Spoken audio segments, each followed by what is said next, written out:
A Florida man stole a forklift in order to steal an ATM. A Florida sheriff receives some backlash after releasing a 9-year-old's mugshot online. A Florida man walking naked in 36-degree weather along the highway claims it was a TikTok challenge. And a Florida woman grabbed her boyfriend's privates and didn't let go until there was blood. These are the weird stories on Friday on Weird AF News. They are all from Florida, as you probably heard. And as you probably already know, on Friday on Weird AF News, I only do weird news from Florida. It's Florida Friday on Weird AF News. A Florida man stole a forklift in order to steal an ATM. This sounds like some sort of weird Grand Theft Auto side mission, stealing an ATM with a forklift. This story is out of Tallahassee. A Florida man is behind bars after being accused of stealing a forklift as well as an ATM on Monday morning. Well, this sounds like a very complex operation. Kudos to Florida man for trying, I guess. You got to respect the Florida man hustle. And unfortunately, oftentimes the Florida man hustle seems to be polluted by terrible plans. Let's learn a little bit about the details involving Florida man Joshua Hidalgo, age 38, who was arrested and now faces several charges, including burglary of a structure. Burglary of a structure. Yeah, I guess an ATM is somewhat of a structure. I'd call it more like a machine. I believe it has the word machine in it, not so much structure. Maybe it was part of the bank. He stole the entire bank in order to steal the ATM. Let's keep reading. We have criminal mischief, resisting an officer without violence, grand theft and possession of burglary tools, I guess that's the forklift, with intent to use the burglary tools, I guess. He was already using the methamphetamines, I assume. On Monday morning, the police discovered a trail of debris from the suspected stolen forklift. A spokesperson with the police department confirmed that the forklift was allegedly stolen from a construction site at a school, and the ATM was stolen from outside a business nearby. As of Monday afternoon, it was unclear when Hidalgo allegedly stole the ATM and the forklift. Well, did you ask him? Not that that's going to get you anywhere. I'm sure you could check the security cameras from the construction site. I'd imagine there's some evidence of the forklift being stolen, and I'm sure it's hilarious. A resident that lives in the neighborhood claims that he heard noise in the neighborhood at 5 a.m. Monday. Well, there you have it. It's 5 a.m. on Monday, I believe.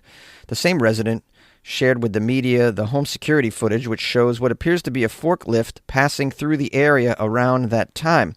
Several blocks away, a resident captured some photos of the suspected stolen ATM and forklift, which were both abandoned. Shortly thereafter, police eventually found Hidalgo, and he attempted to escape on foot. They're leaving a lot of details out here. I'd love to know where the ATM was abandoned, why it was abandoned. When the police first confronted Hidalgo, was he with the ATM trying to pry it open with some sort of tool? Did he have a license to operate a forklift as well? If he's not certified, I think that's an extra ticket on top of the other charges, right? Nonetheless, he never got the ATM opened, which just shows you that these kids, they just can't complete any tasks these days because the ADHD, it's just... I think Florida man was over his head with this whole plan. You got to keep it simple, Florida man. Just stick to the catalytic converter theft so that you can get your crack money. But you got to hand it to the guy. I mean, he was thinking go big or go home, which it's commendable in a way. I'm at the age now where I really don't have the energy to go big so much. So if I'm ever in a position where it's like go big or go home, more than likely I'm going home. A Florida sheriff's office is under fire after the sheriff released a 9-year-old's mugshot online. We have here the Putnam County Sheriff's Office in a little bit of trouble after publicly posting the name and mugshot of a 9-year-old boy on social media. This led, of course, to a wave of criticism and questions about law enforcement's treatment of children in the state. According to the media, the Putnam County Sheriff's Office uploaded an unblurred photo to Facebook. You should have said just clear photo, but okay, unblurred photo to Facebook after the child was arrested for threatening a classmate with a pocket knife at an elementary school, a 9-year-old. Now, the post went viral online rather quickly. Many users condemned this decision to publicize the child's identity. Despite the backlash, the sheriff's office defended their actions. One of their information officers stated that the practice is based on public safety. Here's a quote from this officer. Our parents are aware of the children that their students are hanging out with. They're aware of what is going on in their schools, and we are going to continue that to maintain the safety of our children and staff at all the Putnam County schools. We have not had any repeat offenders since implementing this policy. Oh, geez, really? This is how you treat the kid? I mean, come on. The schools usually handle this sort of thing. They let the parents know what's going on at the school. You don't have to pile on top of it with a social media post just outing and doxing the child. With the address, too? When you post something like this, it includes the child's address. I mean, they're acting like this is a major danger to the public. Wow. Way to go from 0 to 100 without even thinking. This is really terrible policy, in my opinion. And this is one of the ways you make a criminal for life because, I mean, if this post is going to, well, for one, it's probably going to prevent the child from being accepted into a college or a private school for high school or down the line, down the road. Perhaps it's going to be a barrier to the acquisition of a good-paying job. So good job, Putnam County. Way to go. Using your resources to publicly shame a 9-year-old offender. Meanwhile, you have a zombie apocalypse running on fentanyl down there. And your whole protocol seems to be arrest them and then let them go after a week. Yeah, but it's the elementary kids that are a real threat to the community. Sure. The sheriff's office said that the child was charged with aggravated assault with a deadly weapon without intent to kill. The post described how the boy allegedly brought a pocket knife to school, got into a fight, and threatened multiple students. Yeah, these are kids. This is what kids do. The child was probably being bullied. I'm just making an assumption here. I don't know. Florida kids are like extra mean, I'd imagine. The article goes on about Florida Statute 985.04, which allows law enforcement to publicly release identifying information of juveniles charged with felonies. Families do have the right to request removal of a juvenile's photo, and agencies can face civil penalties if they fail to comply. The sheriff's office said its policy of naming and photographing minors charged with felonies has been in place for years. Well, it sounds like the statute allows you to do that, but you don't have to do that. Maybe not, You don't have to post photos of minors as a rule. This is one of my problems with law enforcement. They don't understand nuance. They just act like automatons. And consequently, they act like heartless monsters in cases like this. In this article, they interviewed a criminal defense attorney who specializes in juvenile law. He said that even though Florida law allows law enforcement to release mugshots of minors charged with felonies, doing so can cause severe and lasting harm to a child. She argued that, quote, just because we can post the mugshot of a 9-year-old doesn't mean we should, she warned that the public exposure at such a young age could impact the child's reputation, education, and mental health for years. Yes, of course it can. Probably will. Sheriff H.D. Gator DeLoach, that's the sheriff's name, Gator. Your sheriff's name is Gator? Yeah, good luck with this guy. He didn't respond for requests for comment. Maybe if you got a sheriff named Gator, maybe look into revamping your personnel. Sheriff Gator seems to think a 9-year-old is a real danger to the public and so has to destroy his life online. Great job. Good job. But yeah, I think Sheriff Gator is actually a menace to society. That's my hot take. Rinse takes your laundry and hand-delivers it to your door, expertly cleaned and folded. So you could take the time once spent folding and sorting and waiting to finally pursue a whole new version of you. Like Tea Time You. Or this Tea Time You. Or even this Tea Time You. So did you hear about Dave? Or even Tea Time You. So update on Dave. It's up to you. We'll take the laundry. Rinse. It's time to be great. A Florida man found walking buck naked in 36-degree weather claims he was doing a TikTok challenge.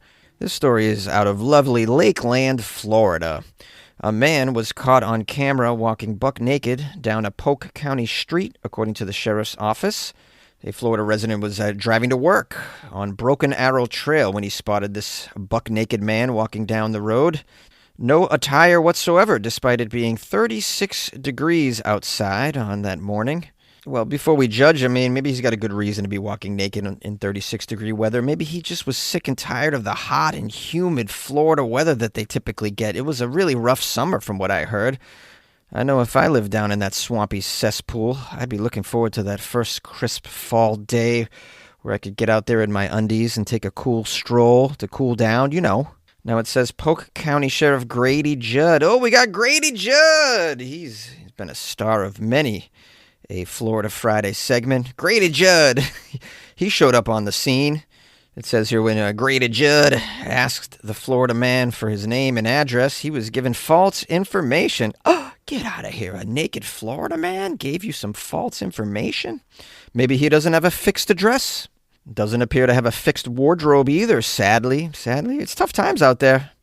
Now, when Sheriff Grady Judd asked the man why he was walking naked down the street in the cold, the Florida man claimed to be taking part in a TikTok challenge.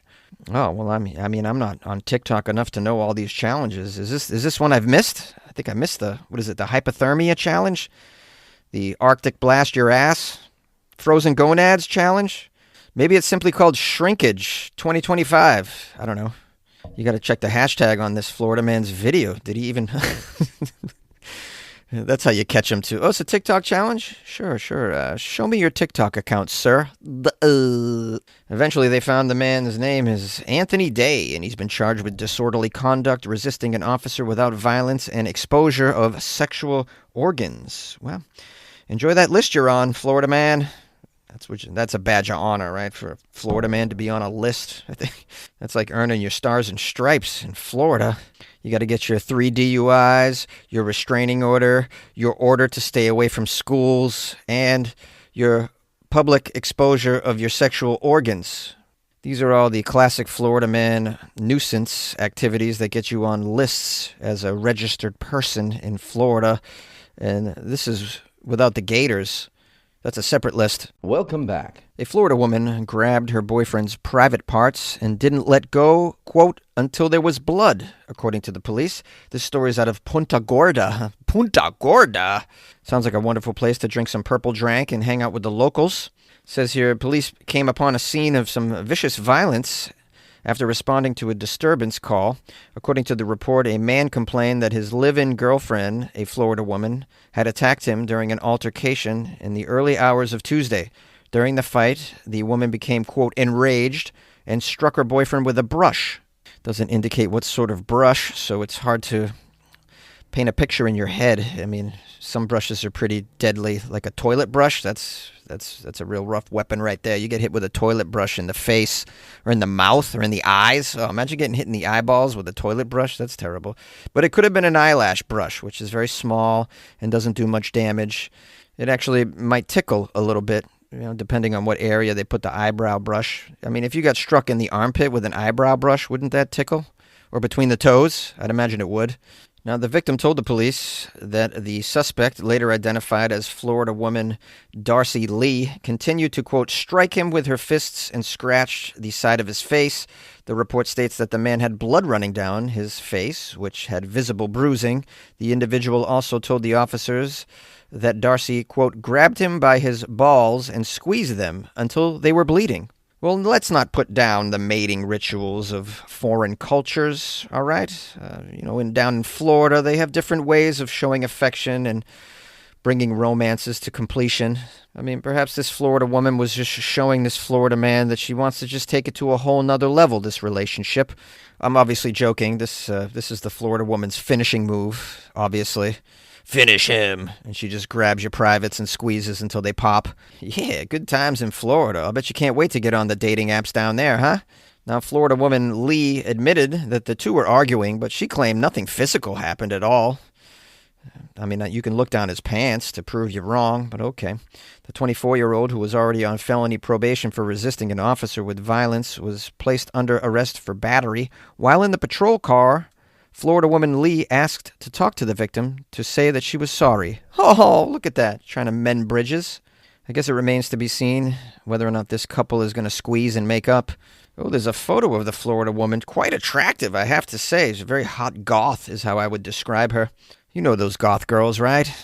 The kind that don't smile until they got your genitals in their vice grip. squeezing it with their black nail polish death grip.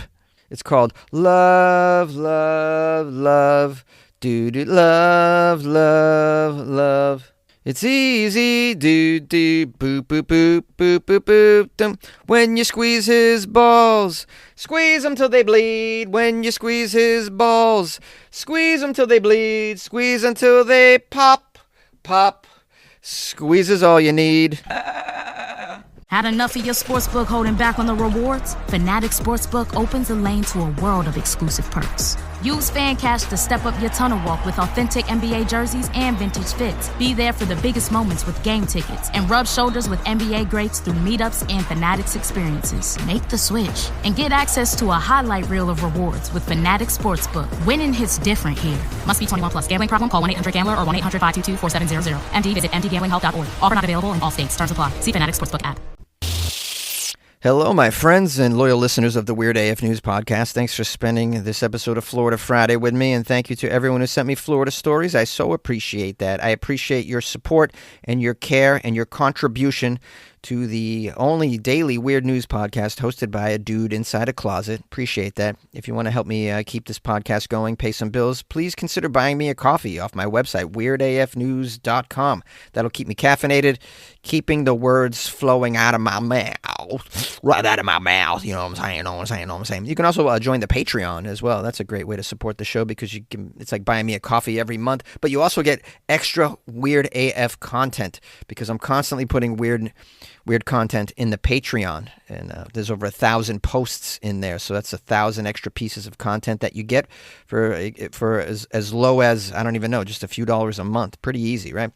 And we have a nice little crew in the Patreon. It's like a little Weird AF News fan club, and everybody's really, really cool and supportive. So you can make friends as well. I know it's hard to make friends in this world, but you can do it around my podcast. You know, one of the ways you can make a friend is similar interests, right? Well, if you love Weird AF News, the people in the Patreon also love Weird AF News. And so, you know, you get to interact. It's pretty cool.